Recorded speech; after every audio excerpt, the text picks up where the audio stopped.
Isang magandang umaga po ng araw ng Biyernes. Mga kapatid, gaya ng alam natin, tuwing Biyernes, mayroon pong isinasagaw mga pamamahayag sa ating mga lokal. Magkipagkaisa po tayo, ipaganyaya natin. Mga kaibigan po namin, kami pong mga kaanib sa Iglesia ni Cristo, dahil na busog kami sa mga aral ng Panginoon Diyos. Busog kami sa mga bilin ng pamamahala. Kaya hindi po namin nalilimutan, maging sa online, kami po yung mga Kristiyano. Kaya sa aming mga video, sa pagkukomento po namin, wala kayong maririnig, wala kayong mababasa ng pagmumura, pagsisinungaling, paninira, kundi ang sinasabi namin, ang sinusulat namin ay puro katotohanan. At hindi nyo kami maririnig na nagmumura. Kagaya po ng nakikita po ninyo sa ilang mga basher sa aming magkanib sa Iglesia ni Cristo. Magpo-post ng mga picture, magkukomento ng mga pananalitang halos hindi mo na masikmura, may kasama pang pagmumura.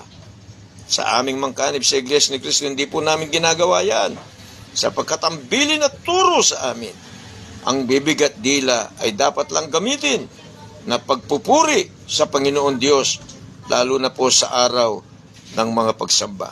Bago po tayo magtapos, kabayaan po ninyong basahin ko ang ilang shoutout ng mga kapatid na galing sa iba't ibang lokal at mga distrito. Dalawin po natin sila, magkipag-engage po tayo, i-follow po natin sila. Kapatid na Idol Linda Vlog, mula po sa lokal ng Cordova, Cebu. Isa po siyang pananalapi, mga mahal na kapatid. Dalawin po natin ang vlog ng nasabing kapatid. Kapatid na NJ the Dreamer, New Zealand Journey. Suportahan po natin ang nasabing kapatid. Kapatid na Roslyn Chavez Aquino. Huwag po natin kalimutang dalawin din natin ang nasabing kapatid. Ang sabi po ni kapatid na Roslyn Chavez Aquino, shoutout po sa aming lokal, mga kapatid po sa aming lokal, ay napakasigla sa pagtupad ng kanilang tungkulin. Lokal po ng Taguan, distrito po ng Quezon West. Kumusta pong lahat kayo dyan? Mga kamay tungkulin ko, kumusta po kayo? Manatili po tayo sa mga masiglang pagtupad sa ating mga banal na pananagutan. Kapatid po na Adelaida Laguerta, lokal po ng Parang Pagbilao, Quezon. Kumusta po kayong lahat dyan?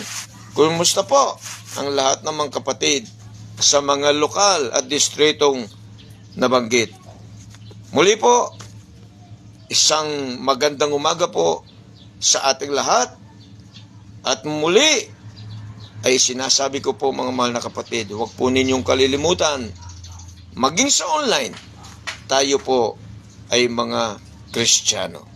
Mag-ingat po tayong lahat.